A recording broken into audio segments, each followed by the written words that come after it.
национальным интересам ингушского народа. Это 2005 год. Само собой, о каких чеченских территориях, и, как говорится, можем мы говорить, когда у нас шла война, уже не говоря об остальных моментах. Так что вот так как-то, друзья мои. Мне, конечно, хотелось бы поддержать и сказать нашим некоторым представителям,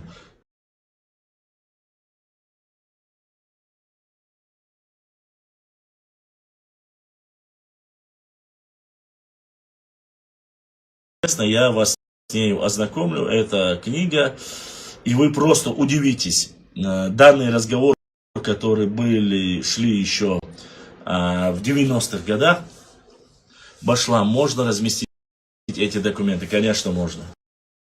Мы их опубликуем на dzurdzuketia.com и на нашем телеграм-канале. Это официальный документ. Тут как бы нет никаких претензий по этому вопросу. Вы можете ознакомиться, познакомиться с каждым документом. Опять же повторюсь, несмотря на то, что мы не являемся юристами, но буквой закона мы владеем. А также я могу вам зачитать каждый документ, который вы попросили по запросам. Эти министерства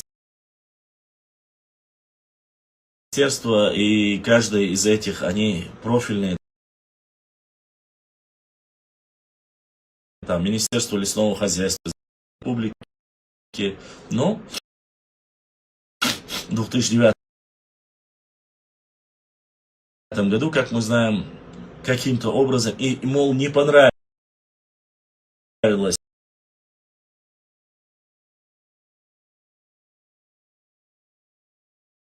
чеченцы, и они относились к Чеченской республике, то есть Чеченской автономии до присоединения. Но поскольку Ингушетия и Чечня разошлись, и вот этот момент, поскольку был сумбур, нужно было принять политическое решение. Встретился Ахмад Хаджи Кадыров, Далгазов Обалдал и Зязиков. Они обсудили и сказали, поскольку ситуация с границей еще не была определена, как раз таки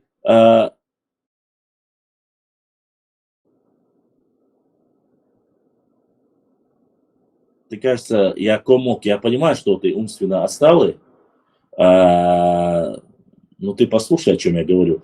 Землю в 2009 году вы украли. Я от этого не отказываюсь.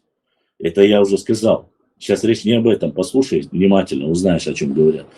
И вот, после этого должен был пройти референдум, оставили, поскольку территория спорная, еще граница между ними не устроена, в этом протокольном решении, чтобы было понятно, чтобы вопрос границы решать, там должен быть определенное соглашение, определенные документы. А протокол это просто документ, который говорит о том, что скоро должны быть наработки, должны пройти официальная встреча и все остальное.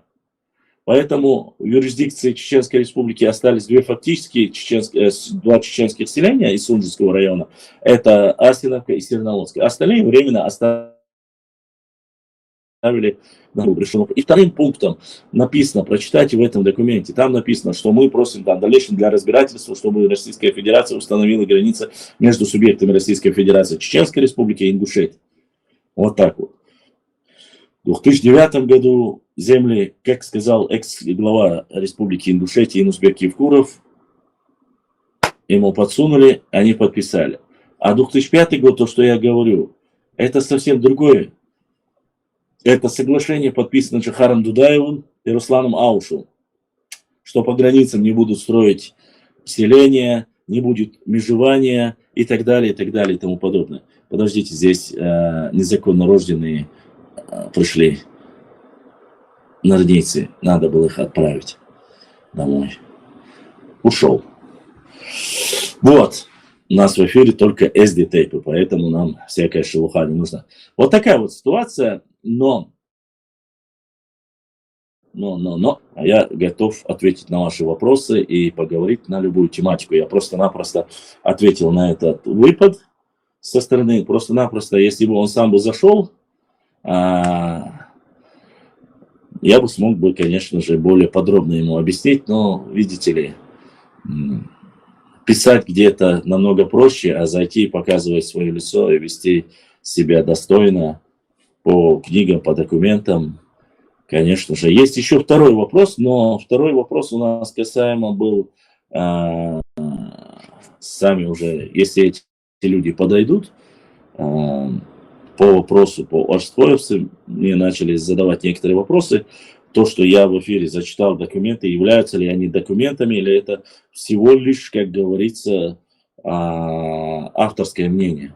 Ва алейкум ассалам. Это не было авторским мнением. Какая война у нас была в 2009 году? Чтобы ты понимал, ассалам алейкум, чтобы ты понимал, контртеррористическая операция закончилась в апреле 2016 года. Комок, ты, походу, у тебя проблемы с ушами. Я тебе рекомендую еще раз послушать, что я зачитал документ и как я его зачитал, в котором было сейчас сказано. Так, ингушских земель на Чеченскую республику была... ингушских земель на Чеченской республике была скрытной.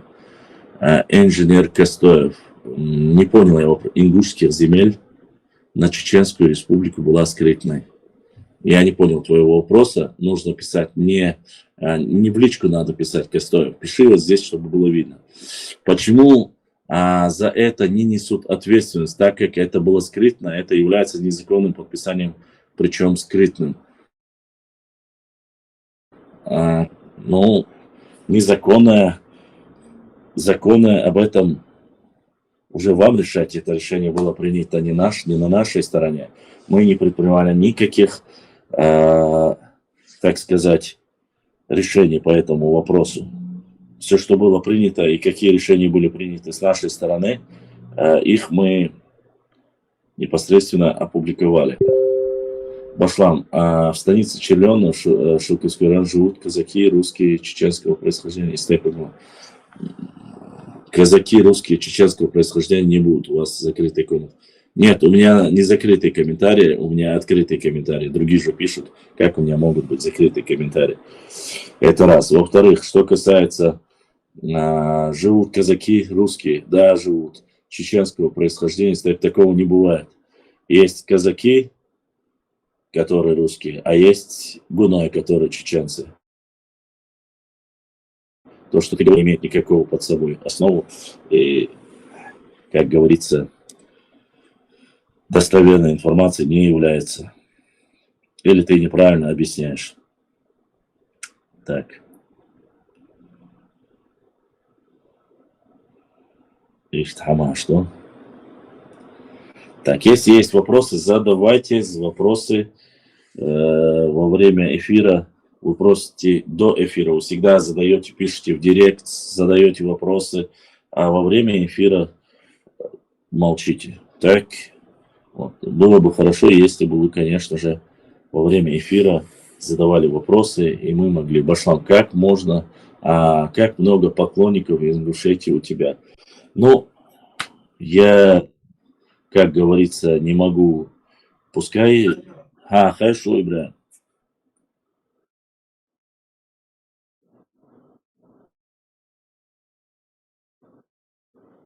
Ибрахим, ахсалатина эфир.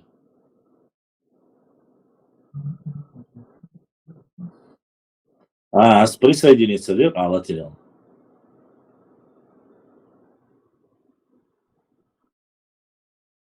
Все, если есть вопросы из Ютуба, Ибрахим, тоже отправляй и знакомь нас с ними.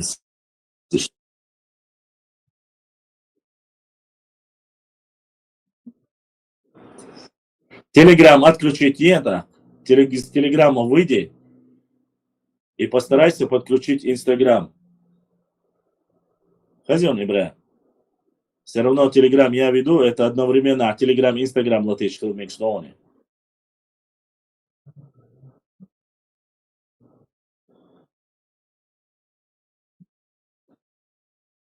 То есть у тебя Инстаграм не показывает, что ли?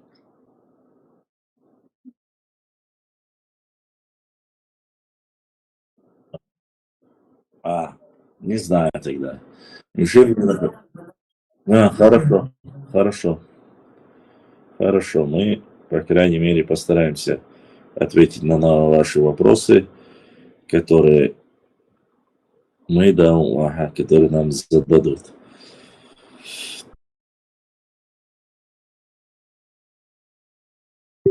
Так, а что? Так, так, есть кавказец хочет задать вопрос. Вроде бы включили. Есть вопросы, задавайте, Башлам. Башлам, боишь, вас? Ассаламу алейкум. Нет? Валикум ассаламу рахматуллахи ва баракату. Баждам, есть такой вопрос. Так. Разногласия, которые сейчас двумя нашими республиками, Чеченская и Ингушская республика, вот, если смотреть со стороны Ингушетии, чтобы замять этот вопрос полностью, замять полностью навсегда, идеальным случае, что бы хотели ингуши? Разногласия, которые Земли? Вернули земли? сейчас Отдали? Вернули или... Ну, не вернули, отдали им земли. республиками, Так. Чеченская и Индусская республика, вот. Если смотреть... Ну, не вернули, отдали им земли. Желательно, конечно, Сачхой Мартана.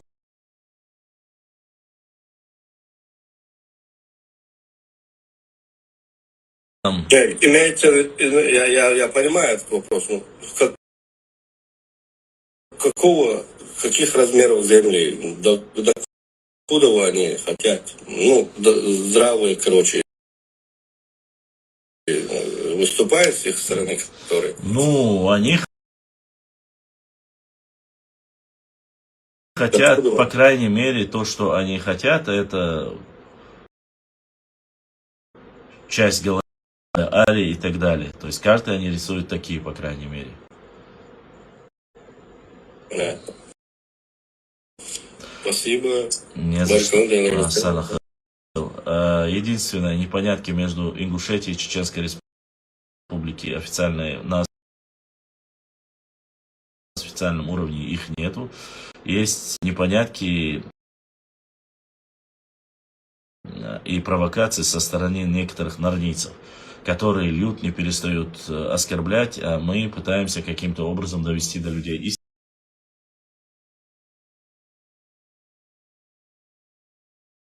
истину, а сами власти, официальные, как говорится, структуры государственные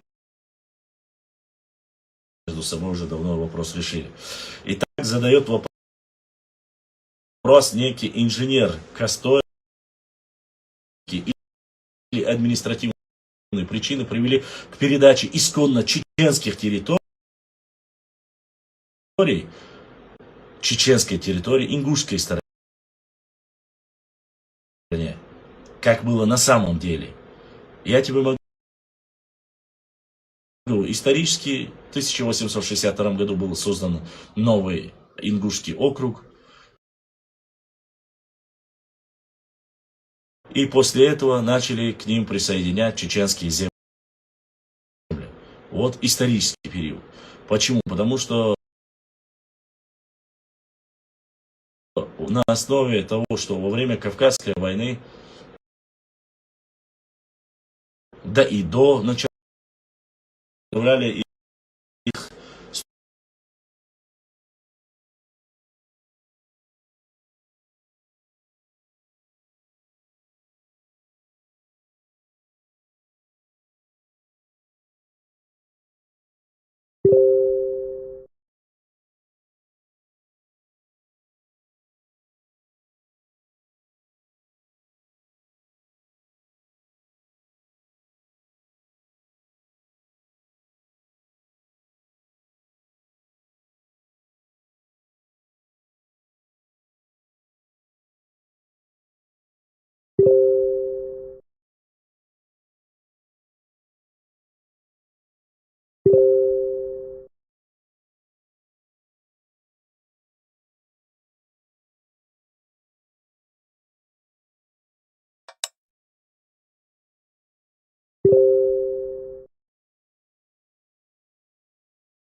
исторически многие земли перешли и оказались в созданном Ингушском округе. Но там был еще один вопрос. Там казачьи отделали округ, называйте как хотите, они менялись там, вплоть до Горской республики и так далее и тому подобное. Этот кусок земли, куда были заселены терские казаки, так называемые терские казаки, сунжинские казаки. Этот треугольник, который шел от Грозного до Владикавказа, разделяя там нижние ингушей, верхних ингушей, чеченцев, мирных и чеченцев, других, вплоть до станицы Петропавловка, Илиновская, заселены были терскими, сунжинскими казаками, уже в то время назывались казаческими, там, сунжинскими казаками. Они заселяли. И все эти селения, которые сегодня многие уже после того, как сожгли коренных там тейпы, которые проживали там, ингушам это не имеет никакого отношения. В основе своей все эти селения, о которых вы говорите, они орстхоевские. Но так получилось, что Орстхой, поскольку они являются частью чеченского народа, были во времена войны, Кавказской войны, были на стороне и малого народа, чеченцев. Понимаешь? Не все, конечно, но в основе своей. И часть была на стороне Ингушетии. Вот, после того, как спустились. Горная часть вся входила в Чечню. Плоскостная часть шла особнячком. Это там, где Малгобек сегодня, Сагавши и так далее и тому подобное. То есть это часть Карабулак и так далее. Вот. Но несмотря на это, все равно Орстхой были на стороне имама Шамиля.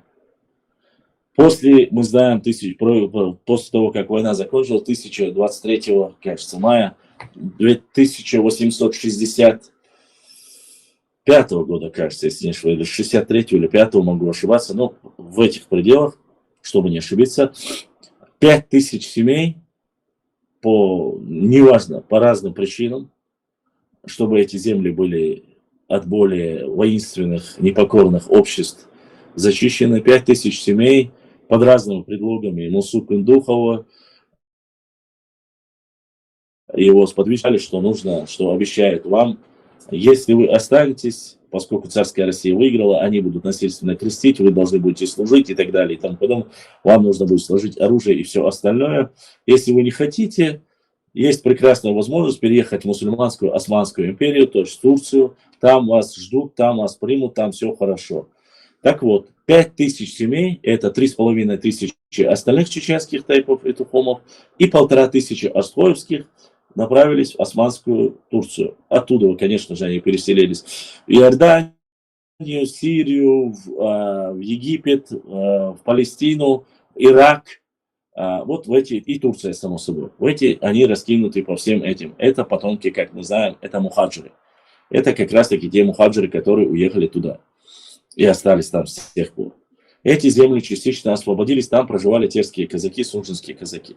Но Терская область, вы знаете, если вкратце, произошла гражданская война, как таковое, после этого потихоньку советская власть из-за поддержки его чеченцами, ингушами, они сказали, что вернут земли, терские казаки были отсюда уже частично прогнаны, эти земли начали, само собой, присоединять. В 1929 году 7 селений, которые ты называешь якобы переданные Чечне, нет, они остались как раз таки, сейчас я тебе поясню, в 1929 году по добровольному сами решили присоединиться в 1929 году. Сунжинский отдел был расформирован, округ или отдел, называйте как хотите, казачий округ. Расформирован, и они по собственному желанию захотели присоединиться к Чеченской автономной области. Не Ингушской республике, как многие хотели, автономной республики, а к Чеченской. Они присоединились к чеченцам. Ну, там были причины. По экономической мощи там была Чеченская республика, поскольку здесь были все заводы и все остальное, да и плюс здесь проживало большинство и казаков, и всего остального. Они захотели сами, изъявили желание, присоединились к Чечне. 1920. После этого 5 лет мы просуществовали эти все 7 селений, которые ты называешь сегодня якобы переданы незаконно. Они как раз таки незаконно переданы вам. Вот, вам они переданы незаконно.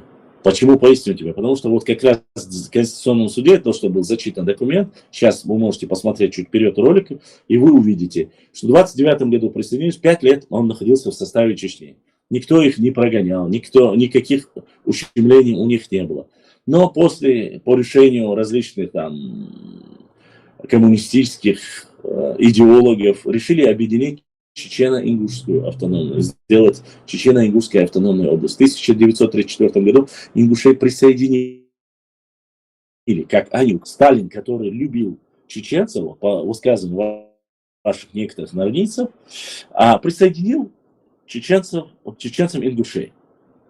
Окей, мы присоединились, существовала Чечено-Ингушская автономная область, она существовала до 1980-х годов. Я не буду сейчас вникать в подробности, как проводились митинги, отправлялись письма, которые говорили, что республика должна называться не Чечено-Ингушская, а Ингушско-Чеченская и так далее и тому подобное.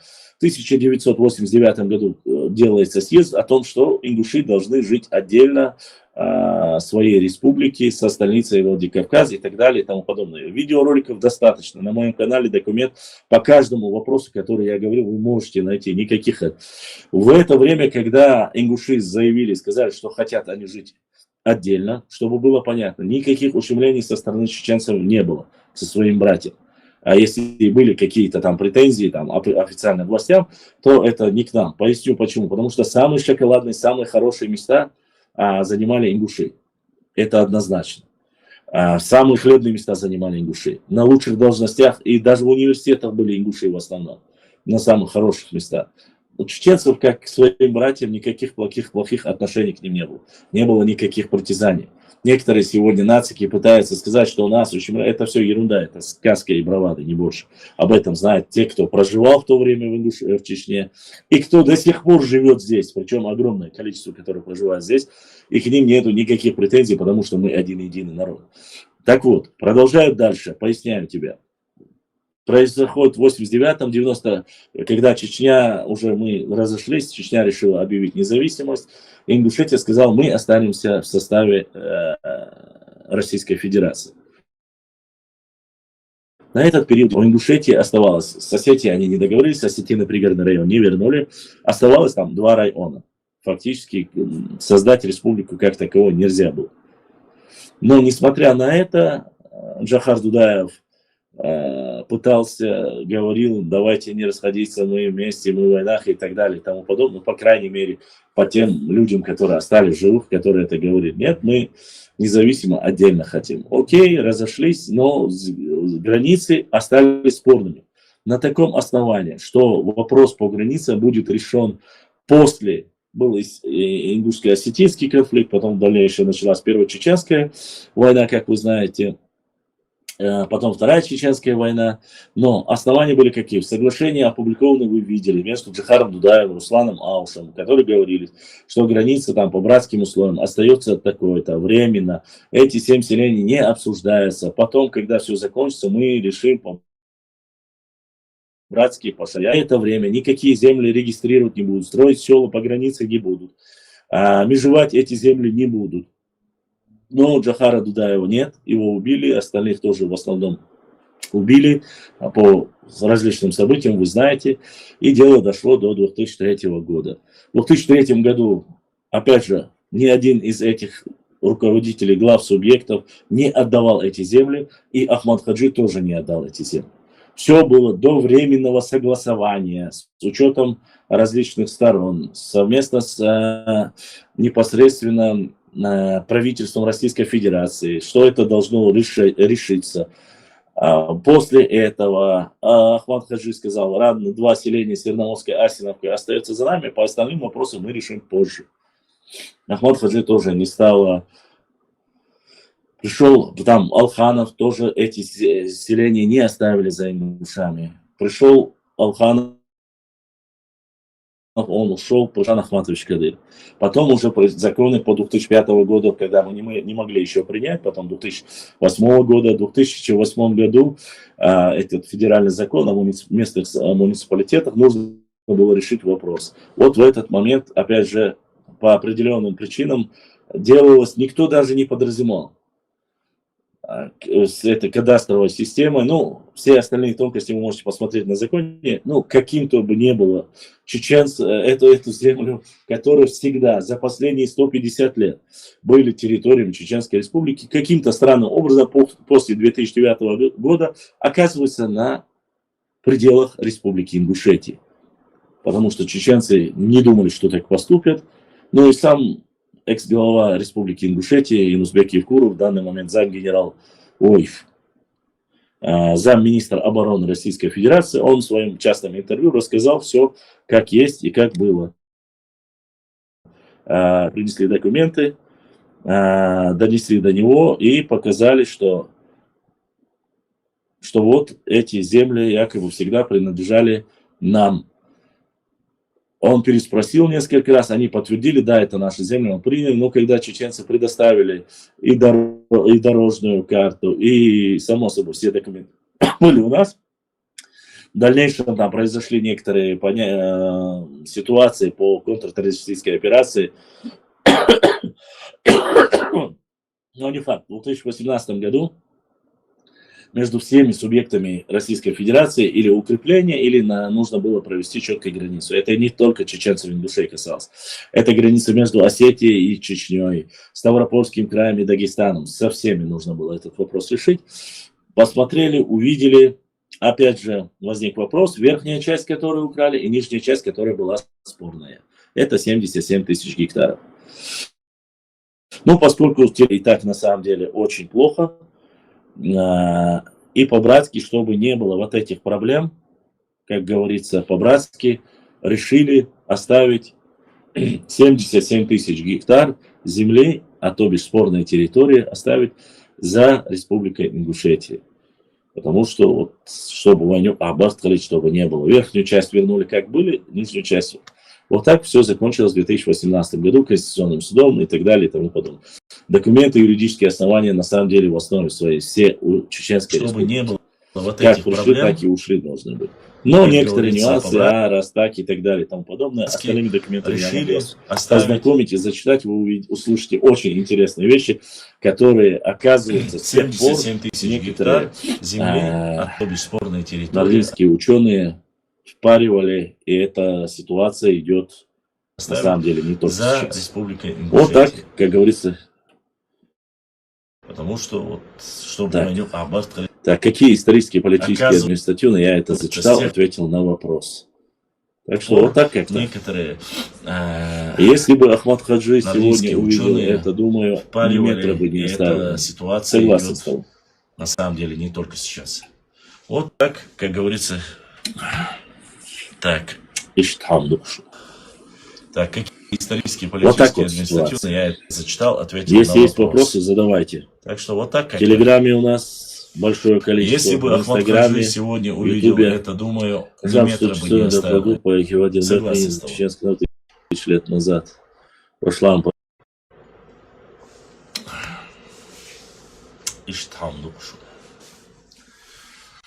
Вот так вот ситуация. Если есть вопросы, задавайте. В Телеграме у нас большое количество, в Инстаграме, в Ютубе. Вошла в 600 группа ГВДБ принята чеченский народ 1000 лет назад. Вошла вам правда, что чечен... Нет, неправда. Ерунда. Я не знаю, Ирисхан Алдамов, ты откуда вообще вот эти какие-то фантастические, сказочные вещи у тебя, только как ты только их находишь? Я понимаю, норвийцы бы, если бы задавали такую ерунду, но ты меня, конечно же, удивил. Башлам, а в самой Ингушетии есть противовес этим норвийцам? Есть, они приходили к нам в эфир, они говорили, что они знают, что мы один народ, что мы братья, но сказать и сделать ничего не могут, потому что у них якобы они живут до сих пор родовым племенным мышлением. Почему мы не вернем у них свои земли? Ну, потому что руководство, как говорится, региона, для того есть власти, между собой решаются эти вопросы. Я не полномочен, не компетентен в этих вопросах, должны решать уже руководство региона. Но Глава Чеченской Республики Рамзан Ахматович Кадыров четко заявил и сказал по этому вопросу: если вы не угомонитесь, если вы не перестанете рассказывать вот эти небылицы, то мы на основании того, что мы являемся законными хозяевами этих земель, вернем эти. Вся суета в том, что проблема в чем? Вся суета в том, что они считают Уарсквай, они говорят, что Уарсквай это якобы ингуши. Мы говорим, что Уарсквай это часть чеченского народа, это один из чеченских тукумов и так далее и тому подобное. Допустим, в тех же шахарах ингушских нету такого шахара, как Уарсквай. А в чеченских тукумах есть один из 9 тукумов, причем очень уважаемых, знатных, где уважают, ценят, любят всех арстхоевцев. Так что, какие могут быть проблемы с этим? Тот же Шахар Дудаев, как они сами указывают, был арстхоевцем. И он один из первых, который говорил, что Чечня, Нохчичуя, никаких проблем. Никакой войнавской республики он не создавал. Но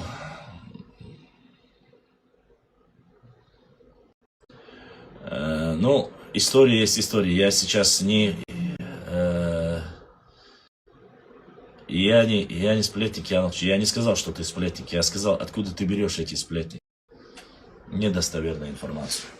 Так что вот такая вот ситуация. Что-то с телеграмма у нас сегодня очень тихий. Вы же всегда очень активные были с телеграммы вопросы. Что-то сегодня затихло телеграмчики. Задавайте вопросы, Визри. Почему мы... Это FF. Мы не говорим этого. Должны, не должны, это суть не в этом.